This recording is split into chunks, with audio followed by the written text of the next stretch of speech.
Welcome back to the Muster Point, the podcast where veterans regroup, swap war stories, and remind ourselves that yes, at some point we actually did have working knees. I'm Stu Mendelson, former Royal Engineer, professional hole digger, and a man who's spent more time in transit accommodation than in my own bed. With me, as always, is my co-host Steve Black, ex-Royal Tank Regiment, master of the one more drink strategy, and a bloke who somehow always ends up lost on a night out, even when the pub is next door to the camp. Cheers, Stu, and welcome back, everyone. Today we're taking a trip down memory lane, quite literally. We're talking about the places the military sent us, whether we wanted to go or not, from scorching deserts to frozen wastelands, 5-star bases to the absolute dumps, and of course, the legendary drinking holes that tested both our endurance and our decision-making skills. That's right. You join the forces thinking you'll be seeing the world, but no one tells you that seeing the world actually means staring at the same stretch of fence for 6 hours on stag duty.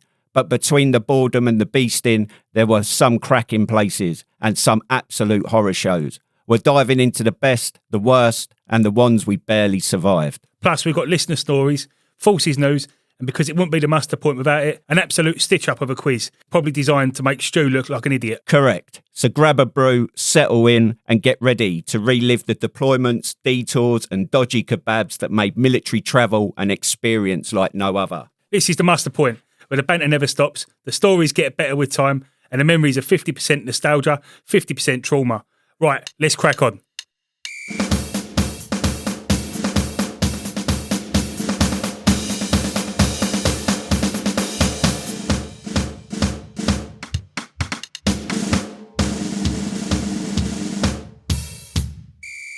So that was the Muster Point theme tune, as I still like it, week in, week out. Gives me hard on.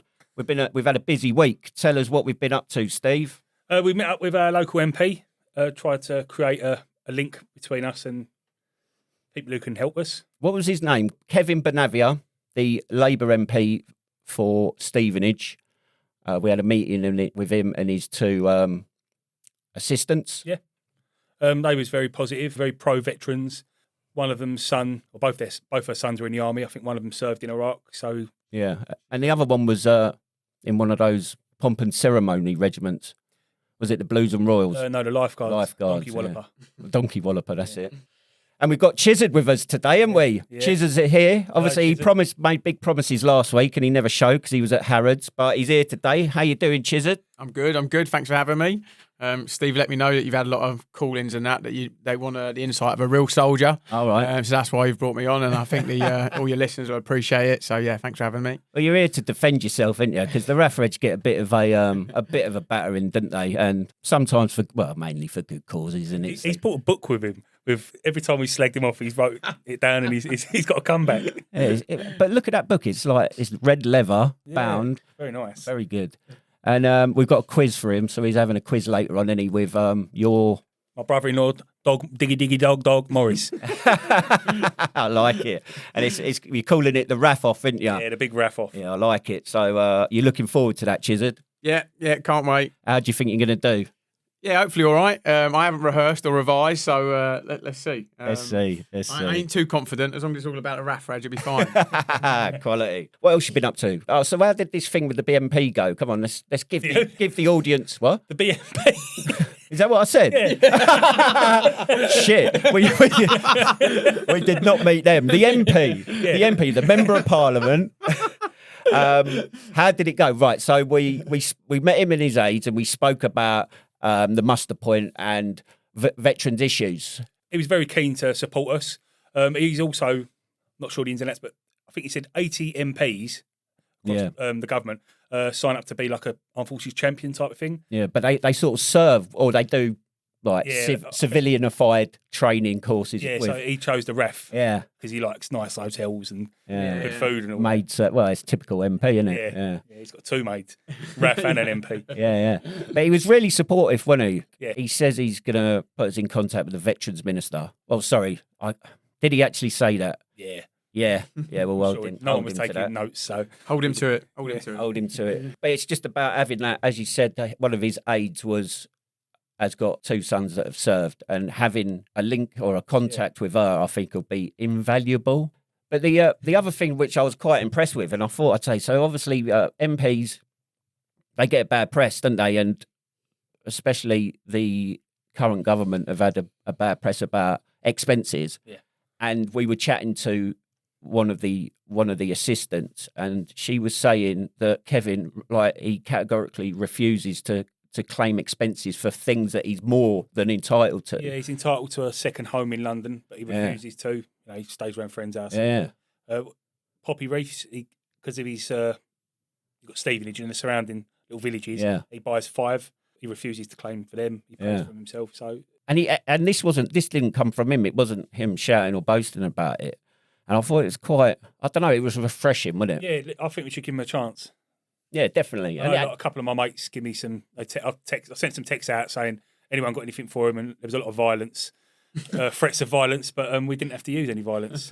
So it was, yeah, it's really good, and it was really positive. So if you have anything that's pressing that you want us to approach him about and try and get sorted, I mean, no promises, but I think we've got a good link there. I really do. Yeah, his assistants did say, like, unlike a lot of politicians, he won't just say things; he will act upon it. He won't say it if he doesn't mean it. And that's the main thing we wanted to say, wasn't it? Don't promise something that you can't commit to. Like, I'd rather honesty, integrity, and all that.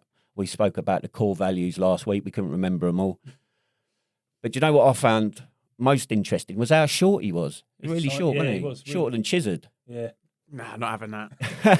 I'm 5'8" on Tinder. Colin, and you got a missus. Yeah, don't listen. Don't listen to this shit. But yeah, that went really well.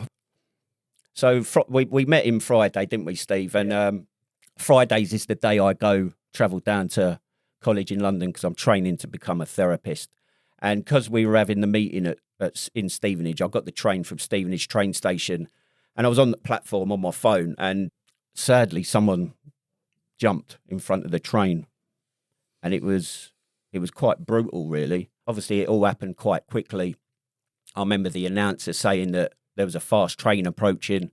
Then the next thing that happened was the train let off its horn, and it sounded strange because it was so close. And then the woman next to me gave out this blood-curdling scream, and then there was like this. I mean, these were all separate events. I can remember vividly hearing them, but obviously it must have been within seconds. And we all got ushered up to the top of Stevenage train station. There was your duty people looking over the bridge to try and get eyes on, which I thought was disgusting. And then I heard there was this bloke shouting out if anyone was a first aider. And in typical fashion, the general public were ignoring him. So I thought, well, I'll give you a hand in that. And the young lad at the bottom of the train station, so there's a cycle track which runs alongside the train track in Stevenage. And he had been walking along there, heard the sound of the horn, turned, and I hate to think what it was, but a bit of debris clocked him right above the eye, and there was a massive gash.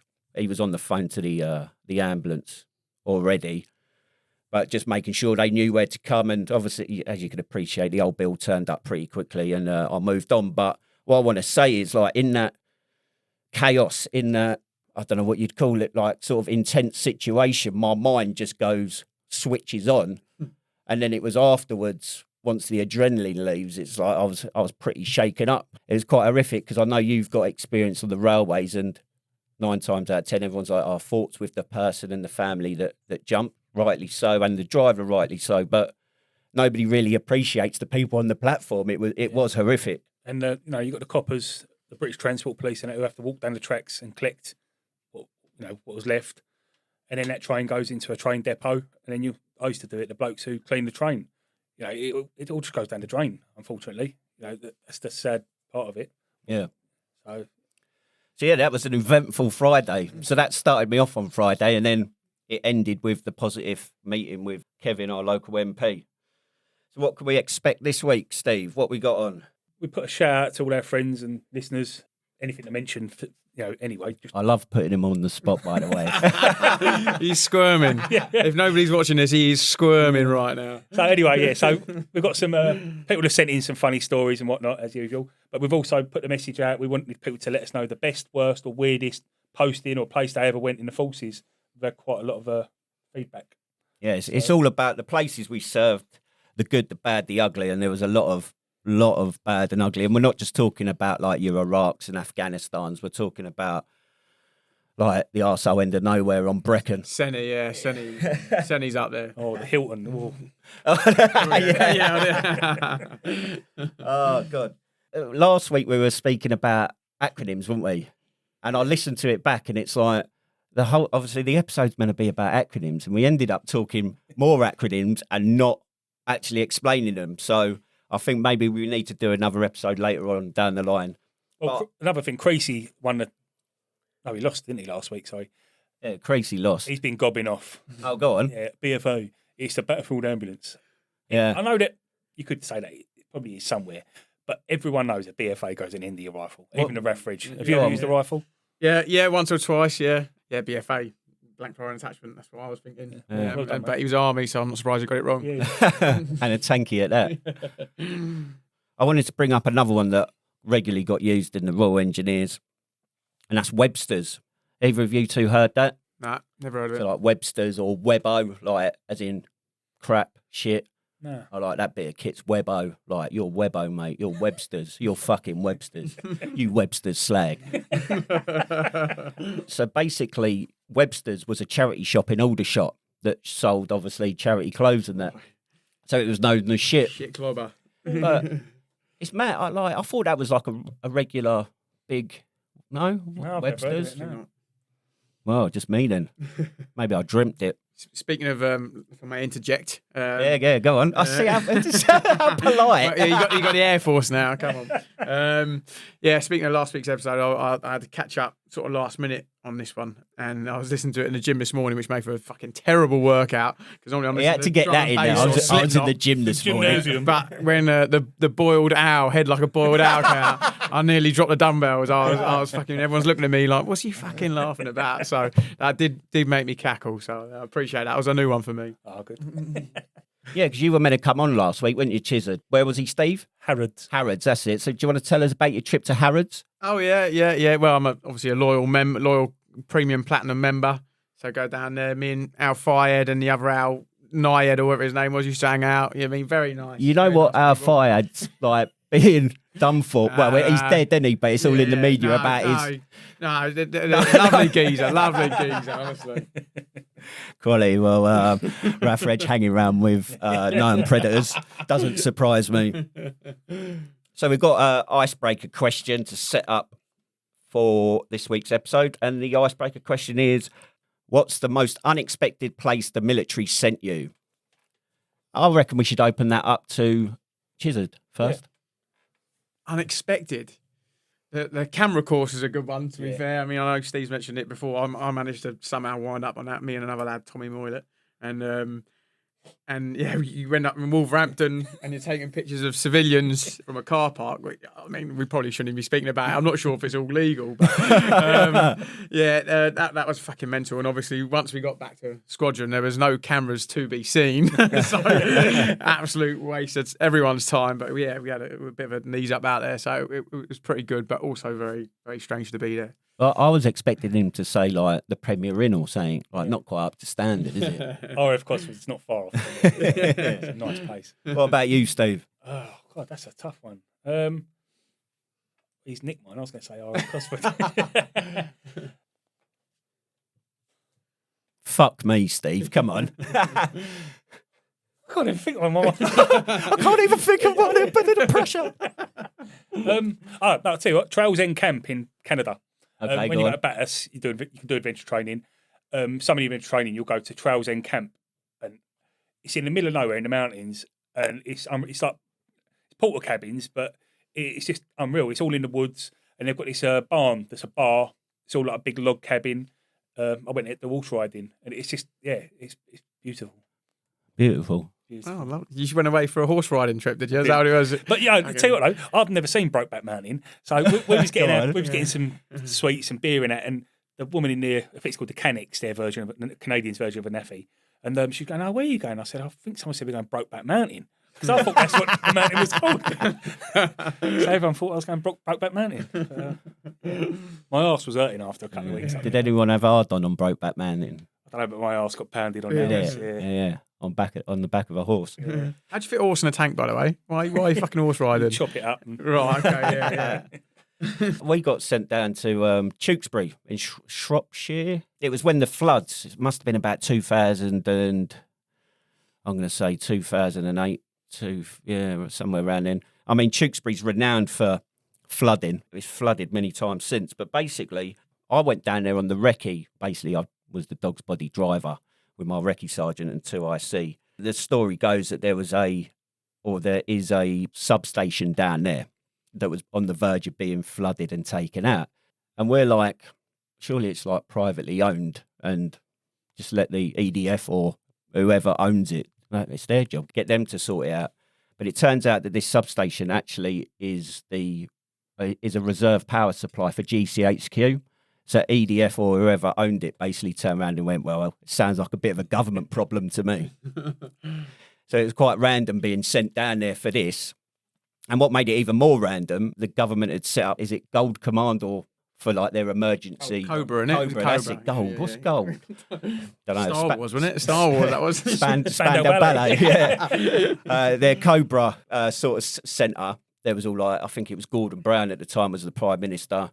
And I was just floating around with all these sort of lead figures, and there's me drinking brews, fucking like duty sprog driver. It was quite interesting. So that's the most unexpected, I say. The lads come down and joined us, ended up sleeping in the local police HQ's gym and sandbagging to stop the floods. But I didn't do any of that because I got called back to the squadron because whatever time of year it was, we had a sort of squadron do on. Me and a few of the guys in the squadron had a band, and I was the drummer, so I got called back to play the drums like a fucking rock star. I always get out of it. Yeah. The thing is, people don't realise that the armed forces do other things. It's not just going on tour, stuff like that.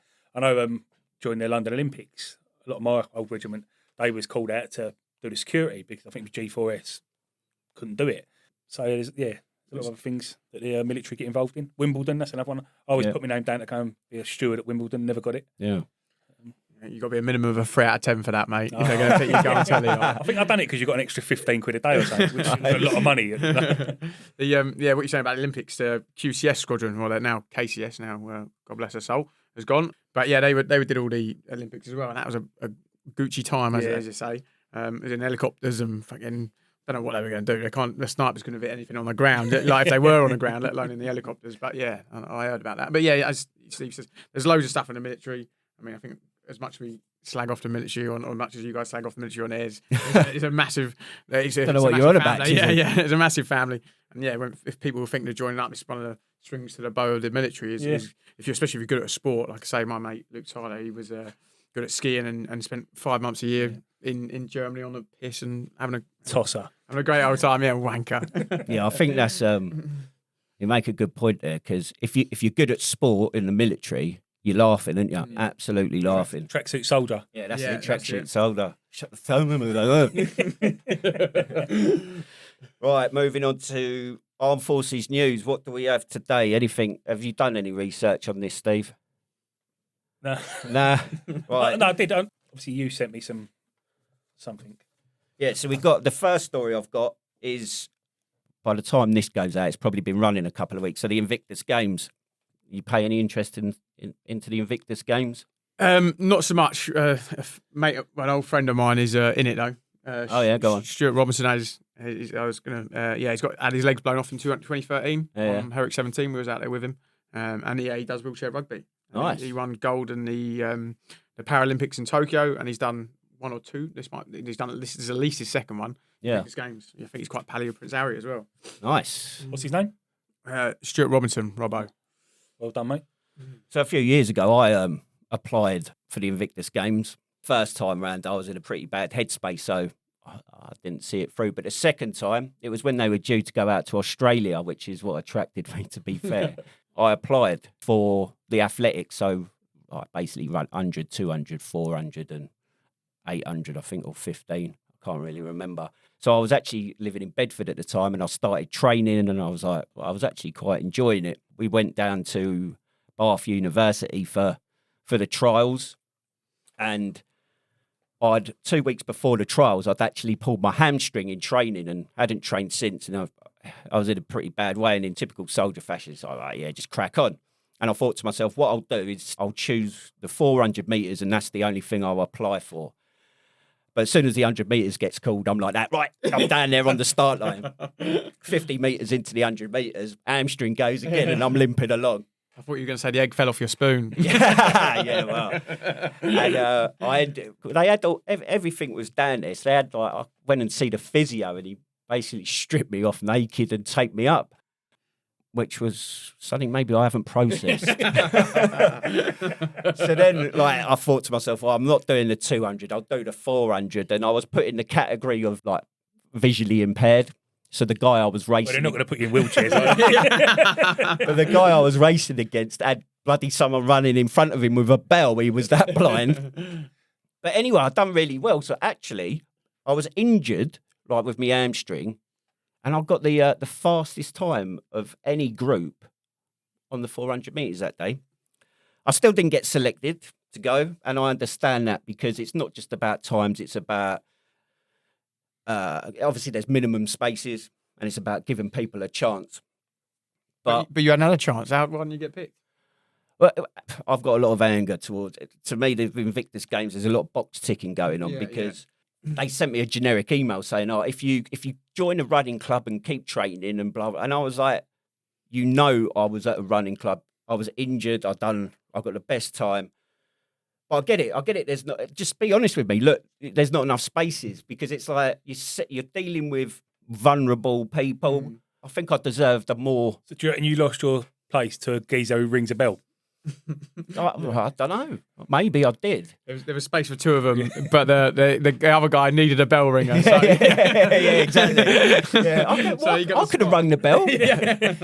But and then afterwards, you go in this big auditorium and they give you this proper sales speech about Invictus, and it's like, even if you haven't been selected, we're still here to help and that. And it was bullshit. I phoned. I said, look, I'm struggling with my mental health. They weren't interested. But the one thing I did get out of it is Harry and Meghan come down to Bath. She is fucking hot. She was fit on skins, or was it suits? Yeah, she was hot on suits, but in real life, it's like, what was it? Well, I text you, didn't I? I said I'd suck her toes through an issued sock. Go on, let's have it. Yeah, fair one. You can't he is army, so it wouldn't be the first time. Yeah, I saw him on out in Bastion, Prince Harry. Oh yeah, yeah, at the Green Bean. Obviously, it was kind of like a fob, but Bastion. Yeah. That's where we were. So you lot were in the fobs, weren't you? Yeah. Well, we was like in a fob, but like the size of Reading. Anyway, we went to the Green Bean. Oh, we were going for a haircut actually, and me and my mate Wetmore. Shout out to Wetmore. Wetmore, go on, tell us what that's about. Oh, well, his name was Wilmore, but he was a wet cunt.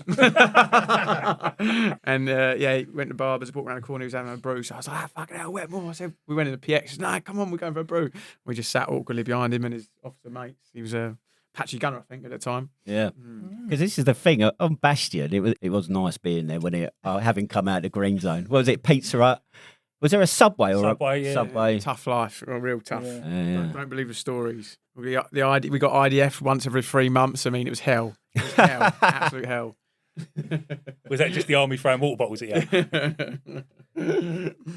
All right, so we've got another story. Sergeant who pinned down soldier plans to leave army, inquest told. And this has been, for all those that know, well, I'm sure our listeners know about Fill Your Boots page on Facebook. Obviously, it's been quite a lot of stories coming out about women serving in the forces being raped, even men being raped. What are your thoughts on that, Steve? Everyone knows what's right and wrong. I get it in a male-rich environment, being out on the ground, when on R&R, you smell perfume, you know, oh, what's that? I haven't smelled that for a while, but it doesn't excuse that sort of behaviour. I don't understand how anyone can feel the stories that have been getting brought out. I don't know anyone can feel that that's acceptable. No, it's not acceptable at all. Certainly when I was in, there was certainly more a noticeable amount of females in the RAF than I'd seen in the army. So what's your experience of that? I mean, yeah, well, it comes down to being a good, well, it sounds cheesy, but being a good human at the end of the day, not anything about the military. You know what I mean? You can take that ethos that, like you say, you know what's right and you know what's wrong.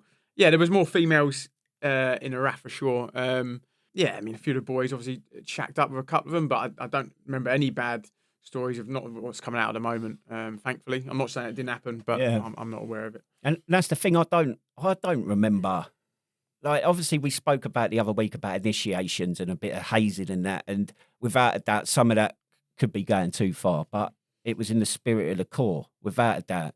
I mean, I find it strange the stories of like women being terrified in their rooms because blokes are walking down the corridor testing doors. That's fucking creepy. Like, to think that there's these human beings like that in the forces. I've also heard a sailor I know. He said on one of the ships he was on, there was a woman known as the Queen Bee, and any new woman that come on a ship had to go and meet the Queen Bee. She was involved, like she was the head of the lesbian group there. She was forcing young women to get involved. Oh, really? Yeah. What, like, just fucking say no. I don't know the ins and outs of it, Right. but people were scared of her. She was a big woman, big powerful woman, whatever. Yeah. And the Queen Bee, everyone knew her as, and it was sort of like a thing that was kind of accepted. But so it's not just men. It's men against men, men against women, women against women. Yeah. It's not acceptable, and I'd imagine there are a lot more men against women cases because physically, it's easier for a man to do something like that to a woman than the other way around. It's an abuse. Sorry to jump in. It's an abuse of rank a little bit as well. I mean, this particular story, Massively. This guy that come out, I think he was a sergeant or something like that, and it's just fucking abuse of power, and it's embarrassing, and it's not. It's not good on any account. Why does no one fill him in though? Yeah, exactly. Yeah. And this is the thing, like, if I saw or heard about stuff like that, not just me, but blokes in my squadron, like, you wouldn't stand for it. Like, if you're listening and that sort of thing has affected you, I hope you're getting the support you need and fucking make these cunts pay for it. Like, it's never too late.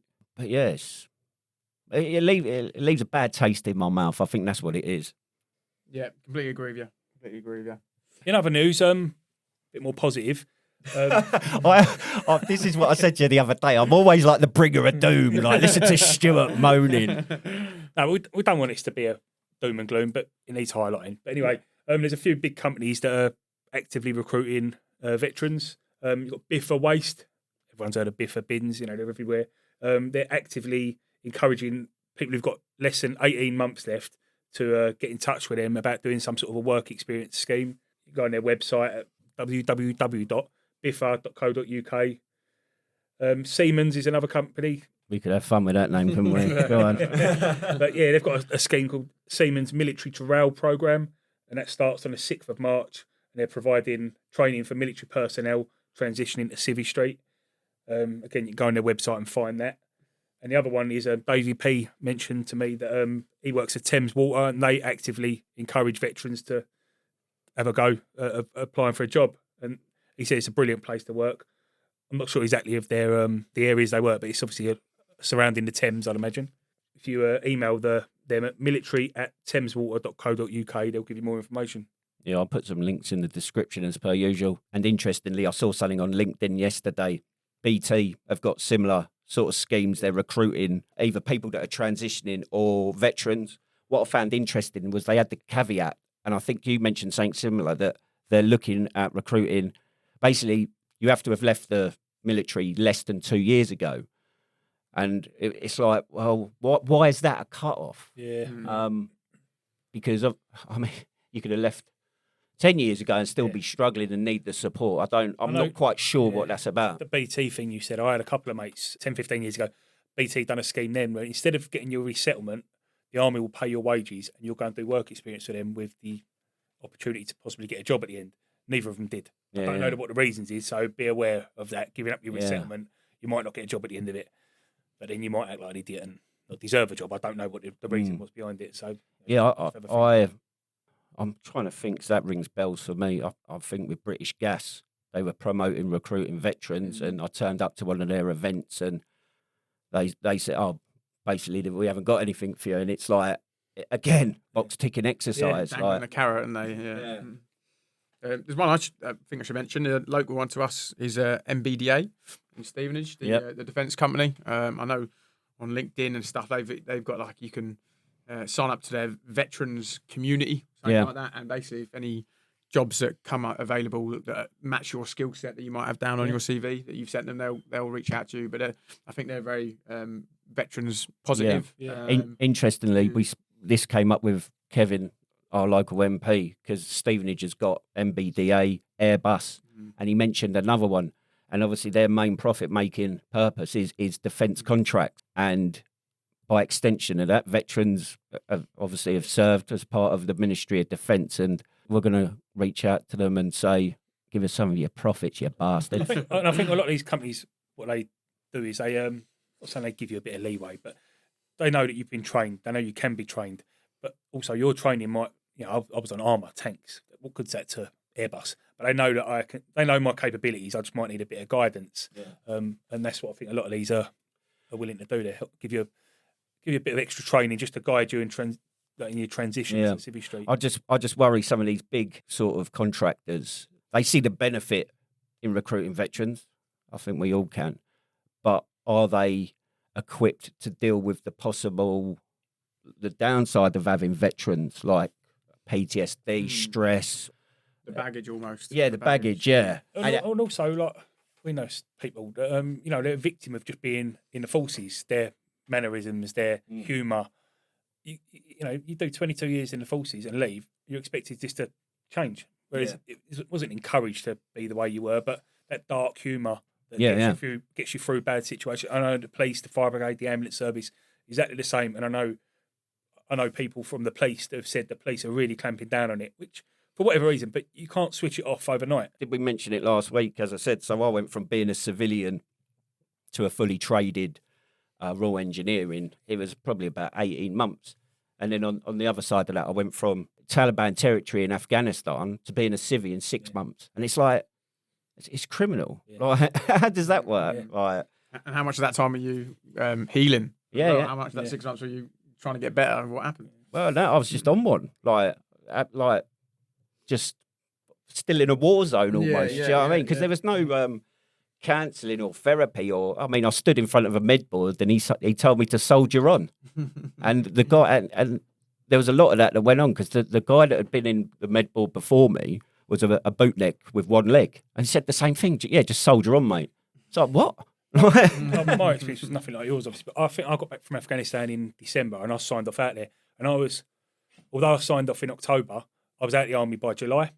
So it weren't that long. And when I got back to my regiment in the UK, I was discarded from the squadron because I wasn't needed. I wasn't soldiering on. So they put me in a thing called maintenance troop, it was, where all the rejects, if you like, go to. And we just forgot. You were classed as a reject? Yeah. I'm not having that. Who was it? So, give me his name. CO, I suppose, or whatever. Any woman ever ask him.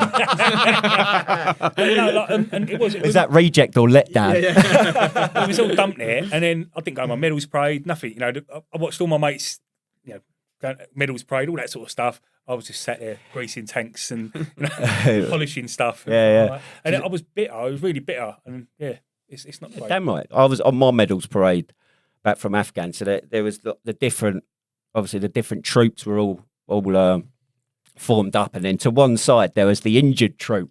So like myself, my mate Tommy, we spoke about, he was still in a wheelchair at the time, which he'd class as legitimate casualties.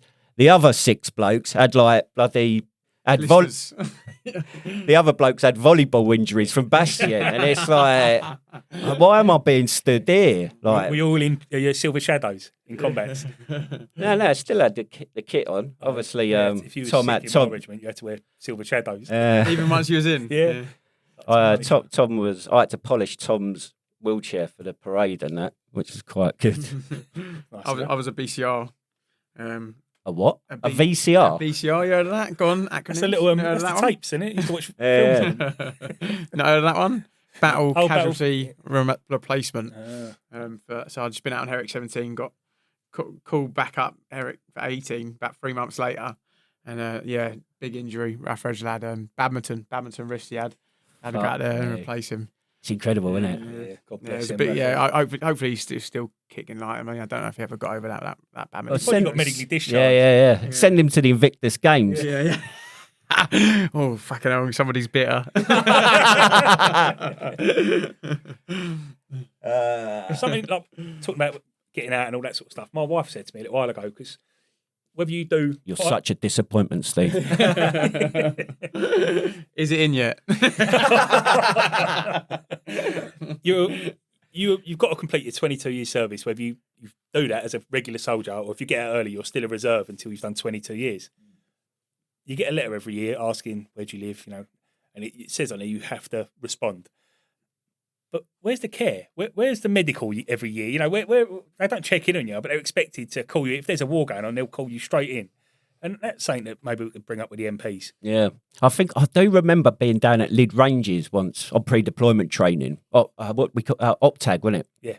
And this TA guy, ex-regular, and basically he'd been called up. And the bloke was like 55, looked like an old man. He was a full screw when he left, and he had his and he's like, I don't know what I'm doing here. So what? Incredible. We used to call them our reserves were Oggies, or the auxiliary. We used to call them Oggies. All right. Fucking hell! On my last tour, I'd never seen them before, and they just turned up about 4 months to go with PDT, and they're like, right, these are the boys joining you, and there was a right fucking assorted bunch. And there was one that it always made me laugh. We was doing an assault course, just as like a Friday exercise or something. And we got divvied up into, they divide the assault course into 3 sections, and it was, divided into 2 sections, and the third lot of people would have a stretcher run, and they'd have to go around the assault course 5 times or whatever, with a geezer on the stretcher, and that was the timer, and then you'd rotate.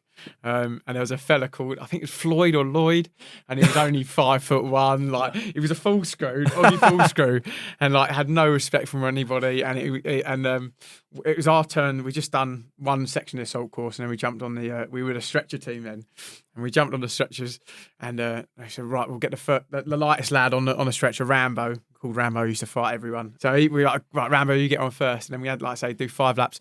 So he did 1 lap, and like, we'll swap over each lap, keep the boys fresh. And we got round once, and before we'd even spoken, like this Floyd, he wasn't on the stretcher. Couldn't even carry it. He was like lagging behind, about 10 metres behind the rest of us. Get like one lap round, put the stretcher down. Before anyone had even spoken about who was going on the stretcher, Lloydie like threw himself onto the stretcher and strapped himself in, and the rest was just fucking wetting ourselves laughing. Like, didn't even discuss it. I want to be carried. Right, that was the Armed Forces and Veterans news, but I think Steve's got another news report for us. I have breaking news. It's still going on, apparently. Stuttering Smithy, he's currently proposing to his missus. He started 3 days ago. But fingers crossed, she says yes. Yeah. So I think we should take credit for this, because Stuttering Smithy won 2 of the quizzes, didn't he? So he won the acronyms one where he smashed Creasy into the ground, and he also won the... Yeah, the one was a slang. And anyway, he emailed in, and he got that right, so he's going to get another prize. We sent him a mug. Yeah, he's got a mug, and he got yesterday off, didn't he? Yeah. And also, through them victories, he's been given the confidence to propose to his missus. Yeah. I hope she says yes. Yeah, I hope she can stomach how long it's taking. Poor cow. So what? It's all about supporting veterans. That's what you've done, eh? Yeah, exactly. Yeah. Bloody, maybe we can get an invite. Be nice, wouldn't it? Do you reckon? Written. I wouldn't want a verbal one. Yeah, of course. And maybe we can have an episode of the podcast down there. How about that? Live coming live from the wedding. Contact. Yeah, because that's the other thing. Imagine him reading his vows and that. Bloody hell, it could be like a 3-day ceremony. I'd love to see that. Well, we will do. Right, Smithy, we want an invite. Yeah. And Mrs. Smithy, or future Mrs. Smithy, we want an invite. We'll behave, won't we? Best behaviour. That's right. Yeah, well, on a subject last week, I want to hear more about Steve's fucking, was it jump on your back, penetrate tag or whatever it was.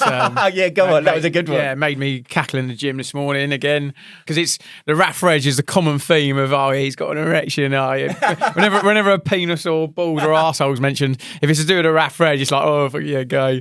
But if it's one of these two talking about the army, we're like, yeah, high fiving each other. So I want to just hear more about this. Well, funny enough, penetrative sex. What was the name of the game first? Off ground Willy Bum Tag. Fucking didn't start there, did he, Smithy? My mate Taff Davis has messaged me, and he said he loved playing off ground Willy Bum Tag. And he said once they was at Castle Martin Ranges, and it's a big communal shower, and they started playing it in the showers. And this new lad opened the window and jumped out the window to get away because he didn't know what the fuck was going on. Did anyone have hard on? No, tankies don't get hard ons. Flaccid. Right, so we've got a listener hook. Get Chizza to read it out. Where is it? Down here. Yeah. Where? All right. So the listener hook for this week is what we want to hear from you guys is where did the military send you that you'll never forget, for good and bad. I'm sure there's plenty of both. So yeah, get in contact, reach out to these guys, let us know. How do people get in contact with us, Steve? He's only got this right once in 4 weeks. You can email us at steve@themusterpoint. I wrote it down wrong. You can email us at steve@themusterpoint.org.uk Or stew@themusterpoint.org.uk. You can go on our website at www.themusterpoint.org.uk. That's got all the links to all the social media sites. But we're on Facebook, we're on X, TikTok, YouTube. Leave us a comment on YouTube. And you can now message us on WhatsApp. If you want to send us any pictures, voice notes, Rab, please stop sending me naked pictures of men. But that's 07506 258 794. Excellent. So do you got any more stuff that got sent in from last week? Yeah, got a few. Look at him. So Steve is sat here with, what are those things called? Like a music stand. His year 3 recorder music stand. Yeah, so it turns out the guards do use clear on their boots. We confirm that with a Grenadier Guardsman. Welsh privates. What? As in soldiers or? The Welsh privates don't like the sheep mascots because they've got higher ranks than them. Davy P, he loved the win it phrase because he used to be in the REME. And we all know REME stands for Royal Engineers Minus Education. Just putting that down. But Davy P, anyway, when he first became attached to the Second Royal Tank Regiment, we all knew him as a Winnet, like they all were. And he said they used to joke that Winnets are always attached to arseholes. So they had a little joke amongst the joke. But he loved being a tanky arsehole so much that he transferred from the REME to the Tank Regiment. Oh, they are. Well done, Davy P. And I think there's a phrase, once you go black, you don't go back. True. Very true.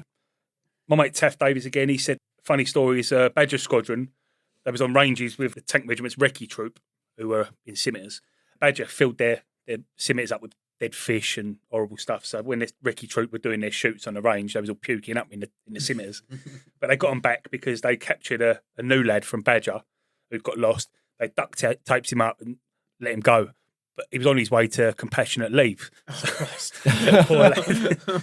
Yeah. So yeah, my wife asked me if I could find out where the word mess comes from. She's heard it a lot, mess tins, corporal's mess, sergeant's mess. Oh, right. Apparently it's from the old French word for a portion of food, and that is mess. Oh, lovely. Yeah. Good old French. And biff, that's the other thing I got asked. What does biff, where's that come from? Biff, Yeah. biff chitty, biff. Apparently, when I Googled it, it comes from the condition spina bifida. Oh, right. So, Yeah. Did you have any biffs in the RAF Reg? Oh, fucking plenty, yeah. All of them. Honestly, yeah, no. There's nearly a majority, I'd say, unfortunately. Yeah, a couple of lads, and you'd be there fucking going on every exercise, know the man, and saying you're not a burn and that. And then you'd have one wanker who was just too fat or fucking had chocolate knees, or so he said anyway, and he'd just stay on camp the whole fucking time, getting paid just as much as you were. Not that I'm bitter, I'm over it. I'm chocolate over it. knees. Yeah. The other thing come up was you asked on the last one, I believe, about the rock apes. Yes. Yeah, that was it, come yeah. from. So I knew there was a reason we had him on today. So the legend goes, there might be more than one story, but the one I know, as you say, about the rock in Gibraltar and the rock apes there. So apparently, I don't know how long ago, but there was 2 regiment officers, RAF Reg officers, I should say, who were on the rock hunting monkeys, and then one of them shot the other one. And his excuse was, I thought he was a rock ape. And then apparently it's all stemmed from that. But I mean, it's a terrible way that a nickname would be generated because he's just ND'd into his mate. But I prefer the one we come up with, the rock apes of Gibraltar, Nicky Sandwiches and Shaggy Misses. And the RAF Reg try the same. My best mate, I've known him since I was a little boy, Brett Geyer, he wants me to mention his granddad, Sid Jacoby. And he was a Royal Marine in the Second World War, and he served in Malta. I remember him, he died a few years ago, but he was a lovely bloke, giant man, gentleman, like they used to be. So we'd like to remember Sid Jacoby. Okay, happy days. Would like anyone else to send any messages or anything they want us to mention? Yeah, good. All right, now we come on to the main part of the show, Frontline Focus. We're going to share some stories of most memorable postings, best and worst locations, funny or chaotic travel stories, or wild nights out. Well, I'm sure we've all had a few of them. So, lads, what, you got anything? In Falklands in Germany, the local nightclub was Char-Chars. And when I got to my regiment, I was only 17. And Sergeant Major's had a beer one night down the bar, and there's only a few of us left. He went, "Come on, boys, I'll take you out." So we kept calling him sir. You know, yes, sir. No, he's like, "Stop fucking calling me sir. It's Mark." Yes, Mark. And no, Mark. Anyway, we've gone out to piss in all the pubs. We ended up in Char-Chars. And then I think it was the Black Watch were out there. They've clocked that he's our Sergeant Major. So they're all trying to fight him. There's about 5 of us. We all got in like a baseline and defended our Sergeant Major. And he was like controlling us. It was like riot training. But yeah, Char-Chars, that was the first time I went in. That was eye-opening. I've never been in a place like that. Because I remember it was a big thing that there was no rank on the piss, wasn't there? Yeah. And you had the sprog would turn up to the section, be in the bar, and that it's like sir or staff or whatever, and it'd be like that. Right, get the beers in. It was good, yeah.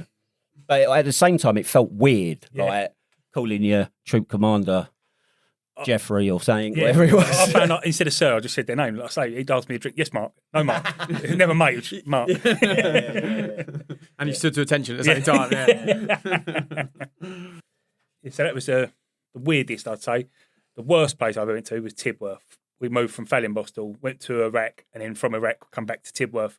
And that was the most depressing place I ever went to in the army. It was just a place where it just killed people's dreams. It ruined 2RTR. It just went downhill after that. What year was that? 2007. Oh, was it? Because there was, what was it? Maybe could have been up after 2010. There was that a lot of the Germany regiments came back because obviously the Cold War is over and all that sort of thing, but also cutbacks. And I remember Humour was one of the biggest garrisons out there, wasn't it? Falklands was part of their garrison. Yeah. So the Royal Engineer Regiment 3-2, could be wrong, but they got moved up to Kinloss, which is near Lossiemouth. So I remember my mate Jacko, he got moved from Germany up to Kinloss and he lived down south. So by them coming back to the UK, they didn't get any of their LSA sort of living away allowance. And they're further away. Like blokes were fuming, and like Kinloss and Lossiemouth, that's remote. In Germany, I don't know how much more you got paid, but you got paid more, and everything was cheaper. Yeah, and it was brilliant. And then if we was in Germany, when we went to Canada, you got paid. Was it LOA for being in Germany? I think. And then you got LSSA or LSA. Yeah. It changed for being in Canada, so you got loads of money. Yeah, it was good. And more beer tokens for Steve. Yeah, because you was getting paid LOA, they couldn't pay it into your bank, so you got given cash. So every month you go and sign for $500 or whatever. Yeah. It's brilliant. Brilliant, yeah. After a good weekend, that. The other thing was, because to get money out in Canada, you had to cash a cheque. I don't know if you've done that. You'd write a cheque out to whatever regiment. Well, what we found out, if you go to other regiments, cash a cheque, and then phone your bank and cancel that cheque, there's no comeback. You make an interesting point, because like like North America, like USA, Canada, and that, they still rely on checks. That it's rare out there to have pin and chip and contactless. Yeah. Kids TV program, isn't it? Chip and pin. Yeah, that was it. I don't know. I don't watch kids TV programs. not since 1950, you old cunt. But you just jogged my memory. So I was looking at the listener figures and that, and the second country we're most popular in now is the US of A. 16 downloads in Florida. Now your mate that sends those grubby pictures to he's insisting it's not him. So we've got. I don't know. Got following. He did say there's a lot of British veterans in Florida. Yeah. And a lot of American veterans. So if you are from America, please let us know. Let us know and tell us what you think about the checkbook system out there. Something really interesting. Oh, wow. This is rock bottom. We're there. Because, we mentioned about the our mate in Tehran and the other mate in Moscow, the spine. So Israel's now in on the scene. Obviously, they didn't want to miss out. And one of the states that were streaming in, or whatever you call it, in America is Virginia, which is obviously home to the FBI. So, yeah. And we've got Abdul in Mozambique. Oh, yeah, Mozambique. Nice. Are you sure that's not your mate Andy from St Albans? It could be. He's got his VPN on. Yeah, sorry, I digressed there. So what else we got about best locations or worst locations? Well, I said earlier, but best would be Trails End Camp in Canada. I'll tell you, one other weird one was the glass house. Because obviously it's horrible. You first get it as a punishment. It's like basic training on steroids. But then after a week, it's actually all right. Yeah. Like you're clean living, there's nothing. Clean living? Yeah, three nice meals. It's like 3 meals a day. No junk food, no beer, no fizzy drinks, no sweets, nothing. And you do feel better. You're getting sleep. Yeah. I felt good after a week. So the running theme, Steve has to sort of shoehorn into every episode is that he got spent time in Collie and he was involved in what was it? Panther's Claw. Oh yeah. I've heard all about that 20 times. 15 times a podcast so far each month, about that averaging. The one I always feared is when you turned up at a camp, whether it was a new posting as a raw engineer or if you was on some sort of course and that, and it was you present yourself at the guard room and that, it's usually about 10 o'clock on a Sunday night, and it's like, you've got bed space in transit accommodation, and it would just send shivers up my spine. Did you have transit? They wouldn't have had transit accommodation in the RAF Reg, would they? Premier Inn. Yeah, exactly. That was transit. Yeah. Ours was back at the guard room. That was. I know once I went on a bowman conversion course at Osnabrück. It was an artillery camp. I think they was on a tour, so it was an empty camp. And there was no QM, so we just got told go and live in the Sergeant's Mess. No way. Yes, but it was empty, so there's no beds, nothing. But the bar was fully stocked, and it was held like the shutters were held down by a little padlock. So someone unlocked the padlock, and we had a wicked week. It's funny you mentioned raiding a bar. So I went out to the Falklands on a construction job. So we were on the Western Isle. And I mean, the Eastern Isle and the Falklands is pretty fucking remote, but the Western Isle is even remoter. Like, so we stayed in this, if you can call it a village. I mean, it was a settlement. So we're all in this big sort of farmhouse, and the local shop is basically a porter cabin with, I don't know, like, put it this way, the crisps were like 6 months out of date. You could probably appreciate that it takes time to get stuff down there. The job was basically stripping out a heli landing refueling pad and putting it back in. And it was incredible. We went down there in November, which is their summertime.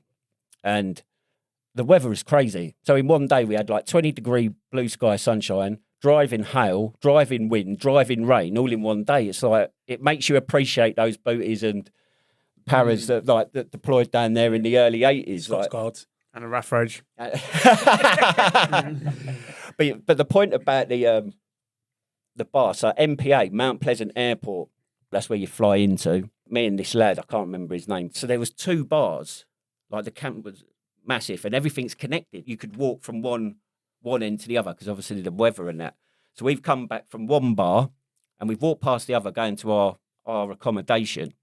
Basically, there was like this window in this door, which was quite high up. And we basically ended up smashing it, and he sort of passed me through this little porthole window, and we got loads of, what's it called? Captain Morgan Spice rum.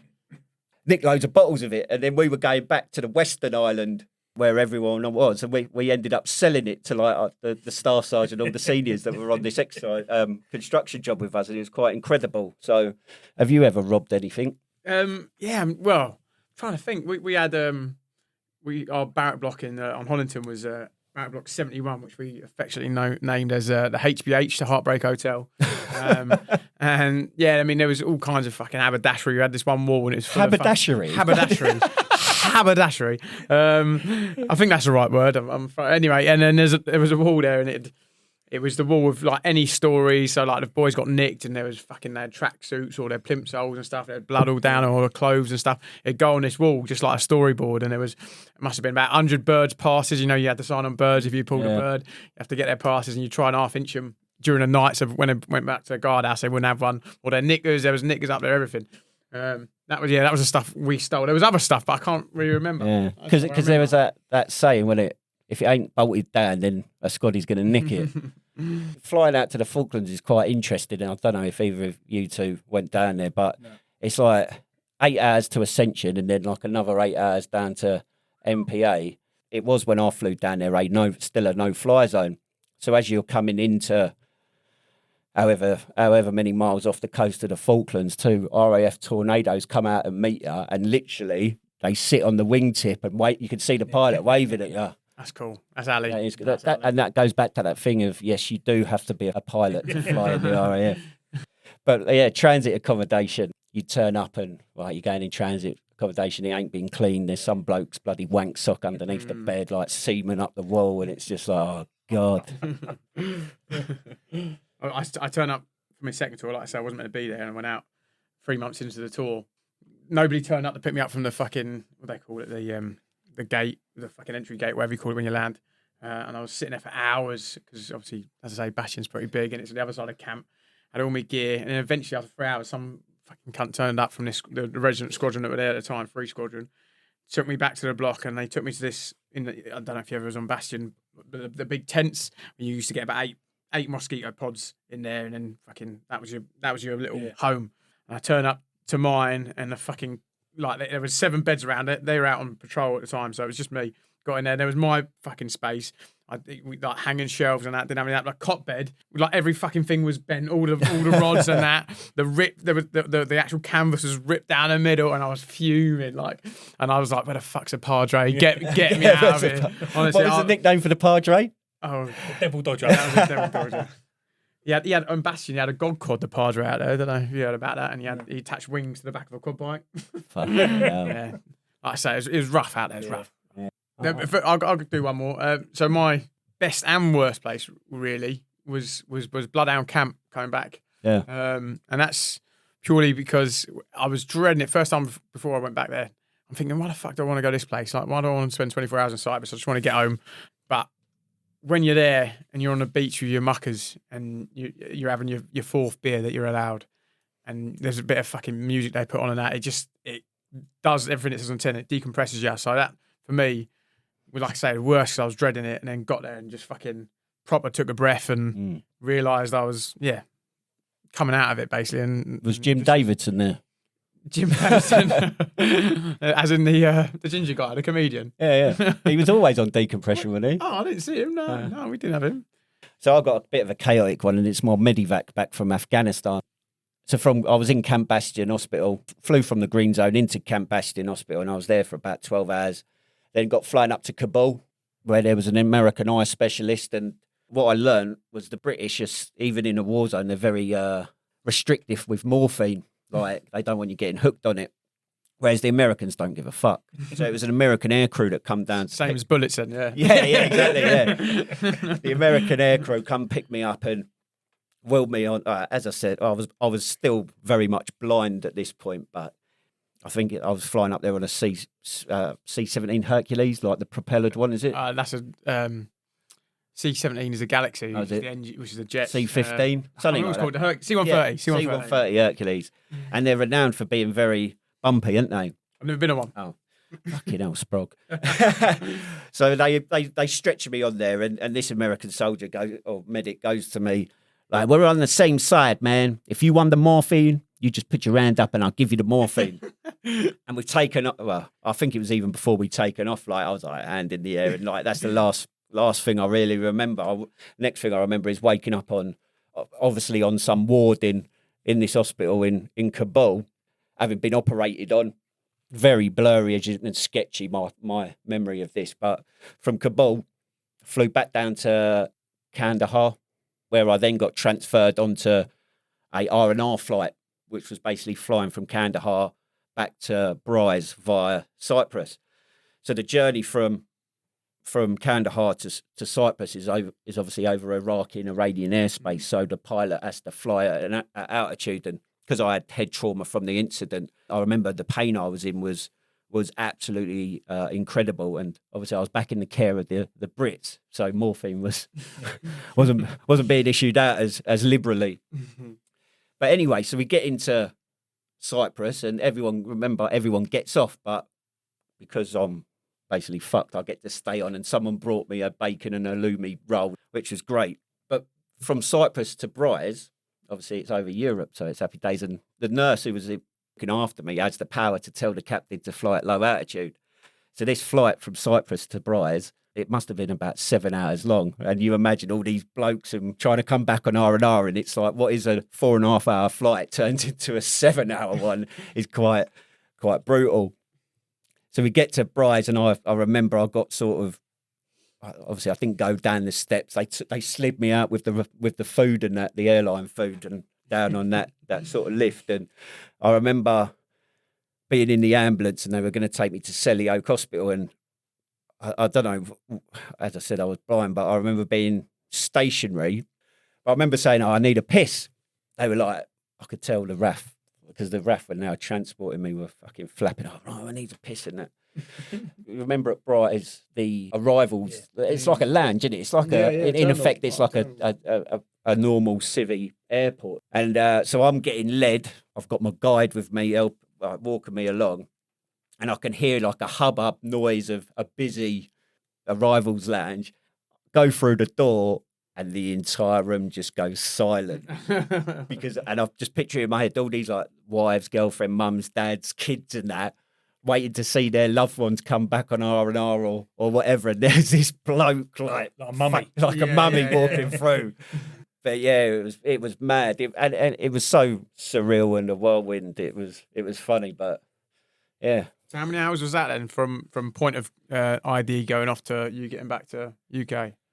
It's a good question. So what I don't know, but what I do know is from point of ID going off, which was the 19th of December, early hours of the morning, to being discharged from Selly Oak Hospital when I went back to my mum and dad's. I was back there on Christmas Eve night. Wow. That sounds good, doesn't it? In hindsight, yeah, well, I think there was a lot of mistreatment there. Yeah. It was quick. As I said, it was a whirlwind. Like fucking. So yeah, that was my chaotic story. Anything else, lads? You've gone rather quiet, Steve. I'm worried about you. No. Do you need the toilet? No, I'm all right, thanks.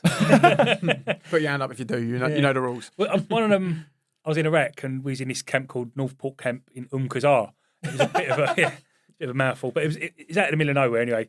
There was only a squadron of us there, and we had our own little naffy. It was called the Effie, and it was a porter cabin shop, and there was a woman in there. I think she was TA, but she ran the shop anyway. Well, my mate Fox Piss, really always used to wind each other up. Anyway, I said to him one day, I said, "Yeah, that bird in the shop just showed me her tits." He went, "What?" I went, "Yeah, you got to go and ask her for the good stuff." So he's gone in there, bought a packet of crisps, and gone, "Can I have some good stuff?" And she ignored him. He's come back and went, "She didn't show me her tits." I went, "How did you say it?" He went, I said, "Can I good?" I went, "No, you got to say the good stuff." So he's gone back, done it again. She's blanked him. He didn't realise I was taking the piss. She never really showed me her tits. But, yeah, it's full of wind-ups like that. You got any standout pubs, clubs and that? Like, because I remember being down at Chatham and there was a place called The Zone, and it changed its name like every 2 months because it would be on Part 1 orders, like you're barred from The Zone. So to get round that, they changed the name of the club all the time. And that was definitely the sort of place where you wiped your feet on the way out. And I remember I had 2 courses down in Chatham, and the first course was pre-smoking ban, and the second one was post-smoking ban. And going back there after the smoking ban, where it just made you appreciate how much stink was covered up by the smell of cigarette smoke. Yeah, we had Brazilia's was our one in Bury St Edmunds, a very famous troop shelter. A lot of fucking skullduggery went down there. Yeah, but it was the same 2 birds every fucking week. You know what I mean? There was Fat Amy, and I swear to God, she's a real bird. Hopefully, she's not listening. But the boys, the Raffridge boys know what I'm talking about.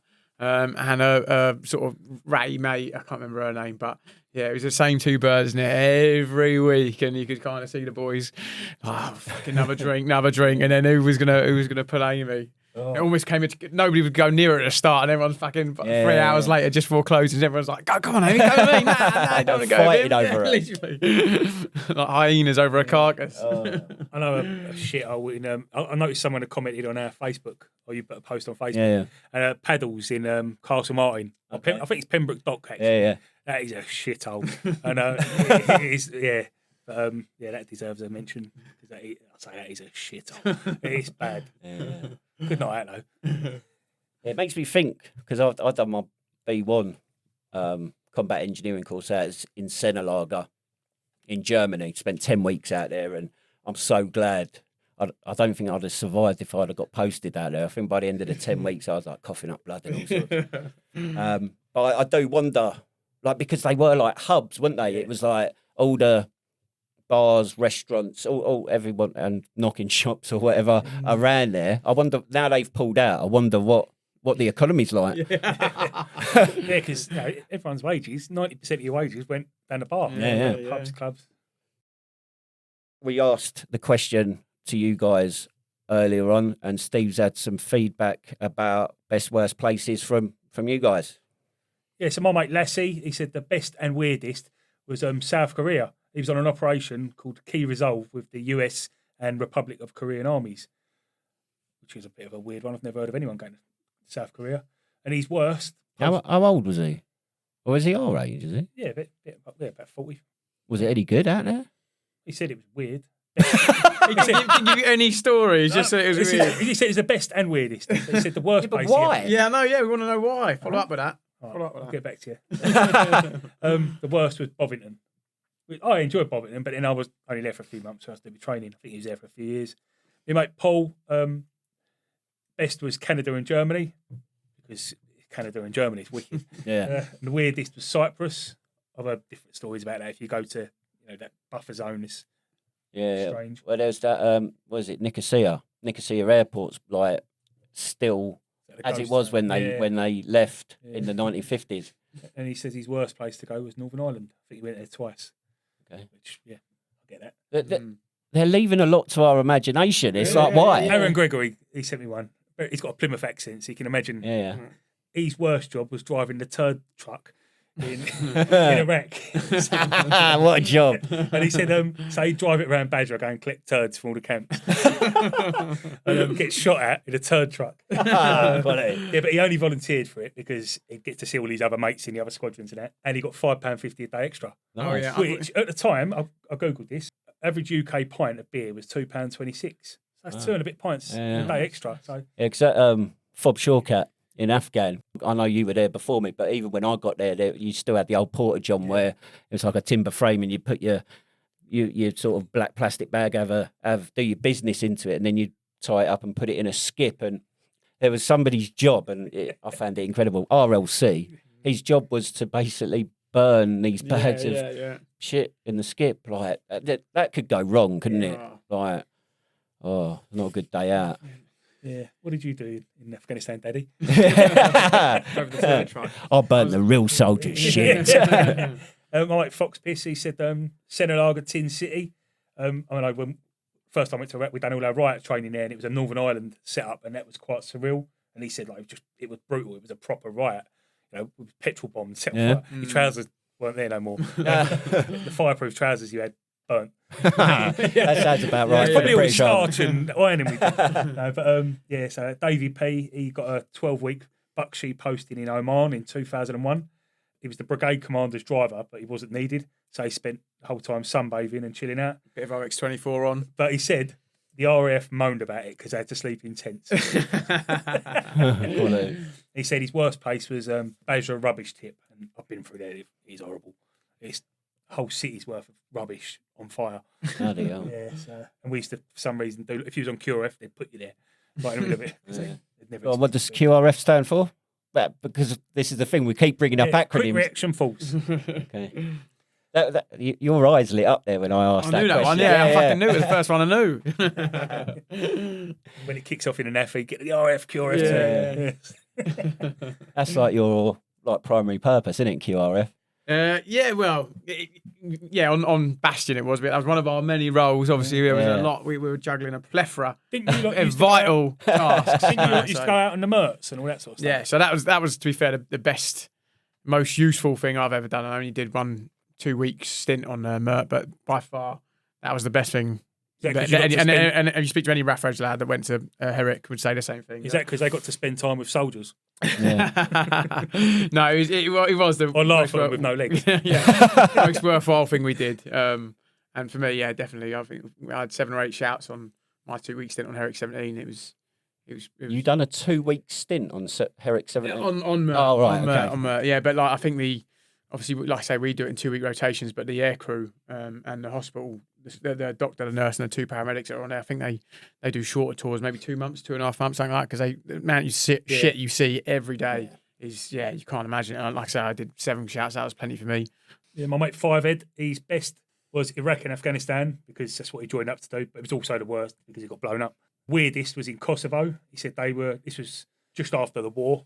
He said they was patrolling in the mountains, trying to reach all the little secluded villages and that. He said they found this family living in a little shed. They didn't even know the war had happened. My mate Bob Swiniarski, he was in Northern Ireland in the 70s, right at the start. He said they was doing an OP with his mate Alan Cooper, right near the border, Republic of Ireland. No radio signal, but their job was to basically take number plates of cars going into an hotel. Yeah. That was their job. It's cold, wet, horrible. He said while they was there, another squadron, one of their patrols, had walked into Republic of Ireland and got arrested by the Garda.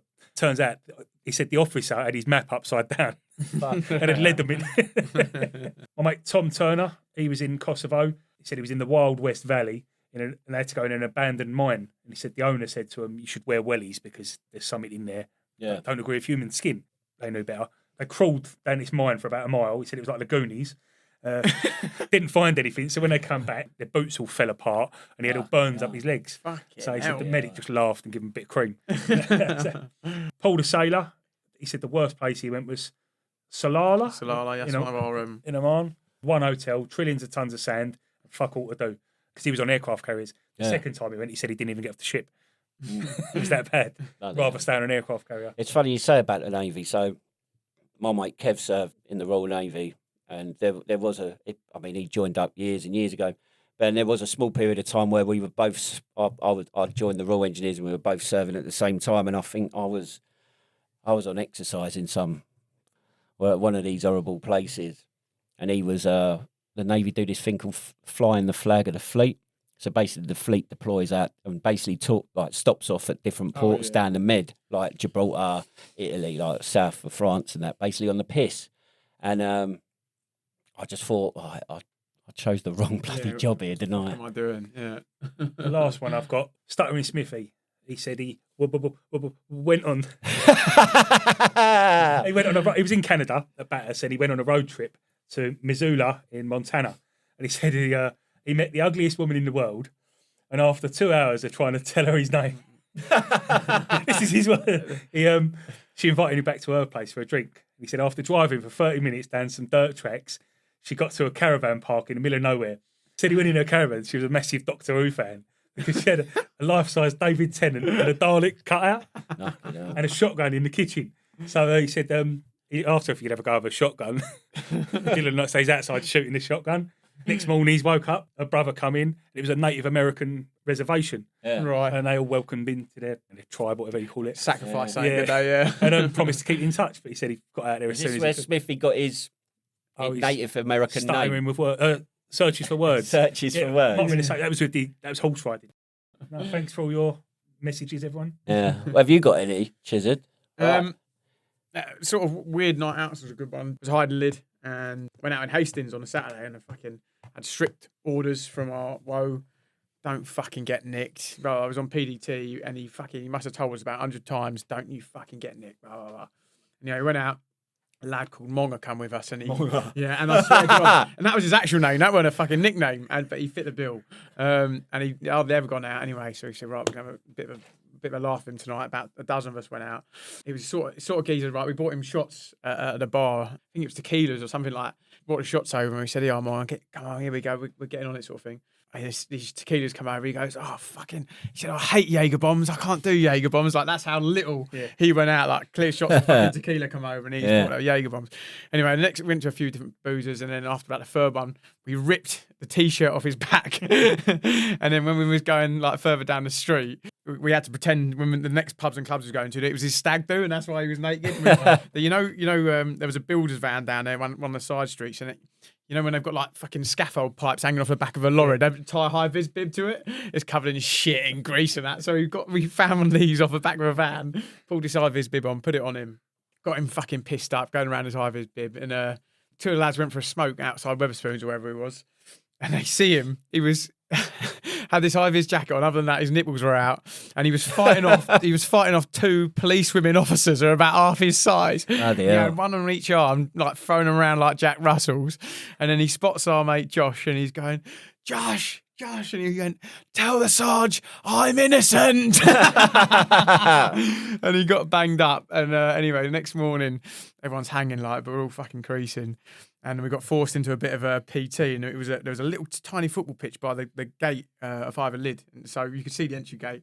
And so we're playing football on this pitch at the PTE enforced, like flight into football or whatever.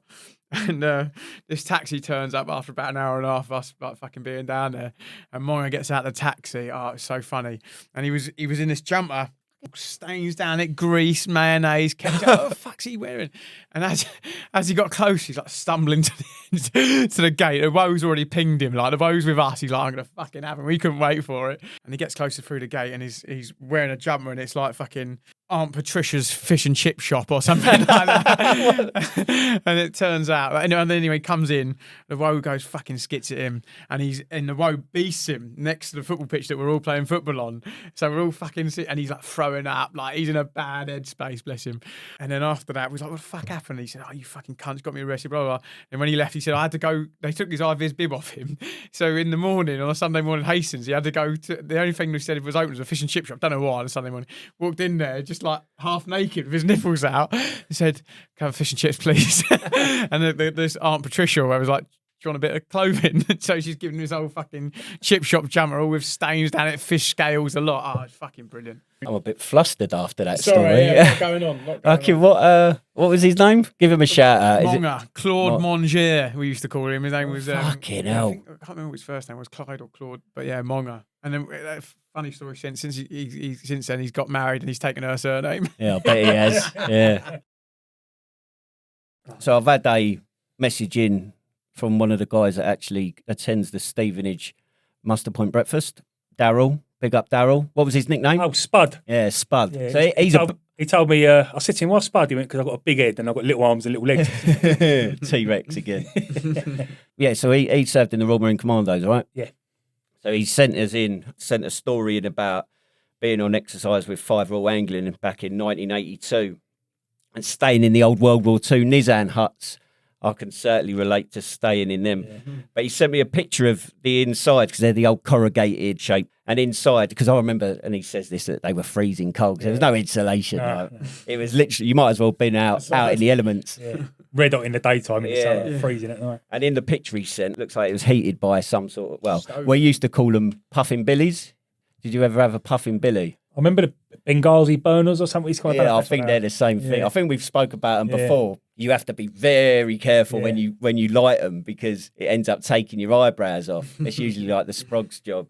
But they're out getting thrashed and it's that constant change parade, like different kit. And he's put his PT shorts and T-shirt and trainers on a chair near this puffing billy to dry. And he's come back after getting thrashed and basically they've fallen on and it's melted his training and all his kit. And he says here, and this resonates with me, he didn't get any sympathy. But yeah, that's a good little story and keep sending them in. Did you ever stay in Nizan huts? I did at Stanter. Yeah, same here.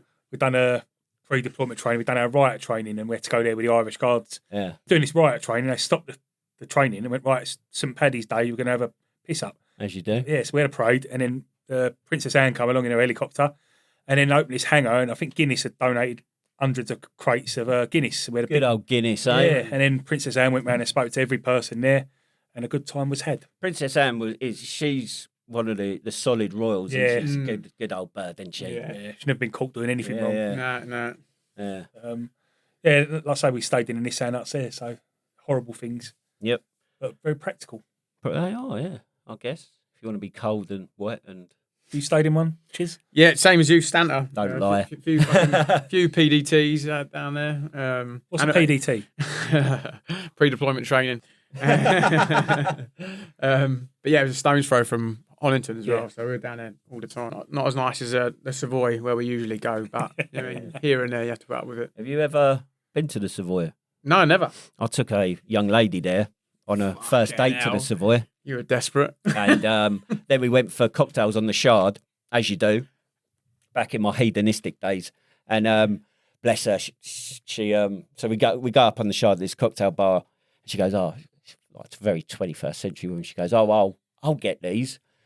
She hands me 20 quid for 2 mojitos. Yeah, I'm right. Like, And the rest? How do you approach that? But, yeah. Right, now, Fucking hell, I wouldn't mind going on a date with you. Everyone take me out, Stu. I'm all ears, mate. I'll be there. I'll put a dress on, a wig on. I'll borrow one of Steve's. unfortunately, Chizard, I'm now not married, but I'm a happily partnered up man. Okay. Big shout out to my Mrs. Kirsty, love you. We don't, we don't have to tell her. Right, that was some of your listener submitted stories, but if you want to get in touch, whether it's to ask a question, share a story, or just let us know we're talking nonsense, here's how. Yeah, just type in the Muster Point on Facebook, TikTok, X, or YouTube, and you'll find us. We're the ones that aren't the fire assembly point. We've had people genuinely confused about this. Listen, if there's an actual fire, don't stand around waiting for us. We'll be the ones legging it with the biscuits. If email's your thing, you can reach us at Steve or Stu at themusterpoint.org.uk. Steve if you want banter, me if you need an actual answer. Basically, if you want a joke about your question before it even gets read properly, email Steve. If you actually need something sorting, that's me. Yeah, but you'll actually get a reply from me eventually. And let's be honest, we all need a laugh, even if it's at your expense. And if you prefer a more direct approach, we're also on WhatsApp. The number's in our socials and show notes. Send a message, a voice note, whatever. Just keep it clean, or at least something we can legally talk about on here. So there you go. Facebook, TikTok, X, YouTube, email and WhatsApp. Plenty of ways to get in touch. But please, no more messages asking if we're responsible for your office fire drills. We barely organise ourselves, never mind an evacuation plan. Right, let's crack on. So that's how to contact us. Now, Steve's got his RAF-off quiz. Let's go. We've got 2 RAF veterans going head to head. Oh, yeah? For the title of the number 1 RAF. So that is the main point why Chizard's come in today, isn't it? Yeah. To test his knowledge. And to put a few things straight, I suppose. Yeah. He's already put some things straight, hasn't he? Yeah. I'm sure we'll dig him out about other things. That was the initiation. You told me I had to do that. So who are we ringing? So we've got a phone caller, haven't we? Yeah, who is it? Do you want to introduce him? Diggy dog Morris.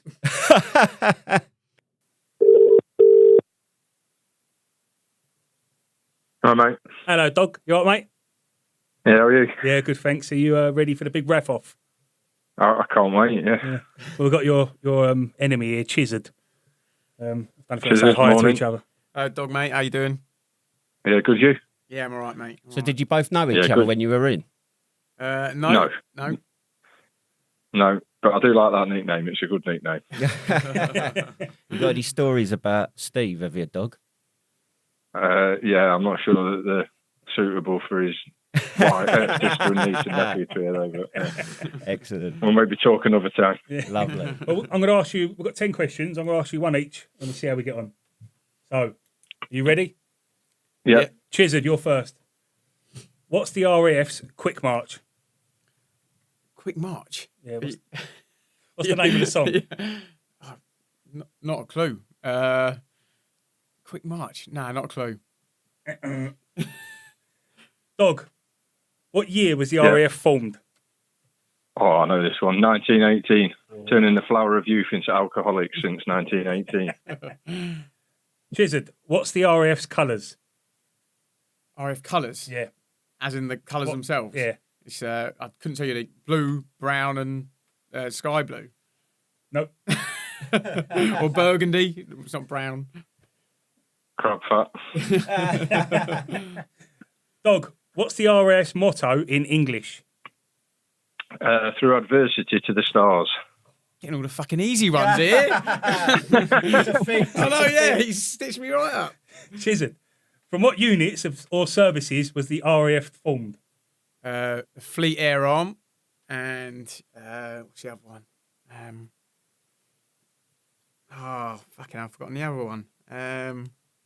I forget. I've got one. Is that one out of 2 or none out of 2? Steve, Yeah. wasn't the RAF formed from the Royal Ballooning Corps, which was part of the Royal Engineers at the time? Well, from my reliable sources, I found it was the Royal Flying Corps and the Royal Navy Air Service. Flying Corps, that was it. Yeah. So, Dog, what date is the RAF's anniversary? I don't. 18th of July. No, it's the 1st of April. That's about right. April Fool. Chizard, what are the RAF police known as? White tops, white caps, Snowdrops. snowdrops. You got that wrong, didn't you? Fuck's sakes. Did you even serve in the RAF, Chisholm? I thought you were going to say the C word, to be quite honest. Dog, what are Nice gentleman. What are 617 Squadron known as? Dambusters. Oh, he's good. You've stitched me up here, you have. Chizard, what's the UK's most northern RAF base? Lossiemouth. Oh, easy. Dog, what were the 3 planes that were the V bombers? Oh, the Vulcan. Buccaneer. V bombers. I don't know. Vulcan, Victor, and Valiant. Yeah. Yeah, all right. Good effort. Chizard, what are the RAF's 2 current frontline helicopters? Chinook. Yep. And Merlin. No. Okay, it'd be the Humour. Yeah. Well done, Dog. He's jumped in there. Is he allowed to do that? I was helping you out. Sorry, mate. There's no rules in this quiz. Dog. True or false? Sean Connery served in the RAF. False. That is correct. Was that You can say that's true. was that Sean Connery or Sean Connolly Scouse? No, it's definitely Connery, the Scottish one. He served in the Royal Navy, I believe. Chizard. What does burning pianos commemorate? Burning pianos. Yeah. Not a Scooby. Nah, don't know. The Battle of Britain. Oh. Dog knew that. Yeah, they set fire to him in the officers' mess and stuff like that, don't they? For Hooligans. hijinks. Officers' mess didn't go there once. Dog. What has a top? Yeah. Sorry. What has a higher top speed? A Tornado or the F-35 Lightning? F-35 Lightning. Tornado. Yeah, I've gone the other one. Oh, Tornado. Mm. Chizard. What year was the RAF regiment formed? 1942. Oh, he's good. 1st of February, if you wanted that as well. No, it's all right. No one's that bothered. Dog. What is the RAF's famous display team called? The Red Arrows.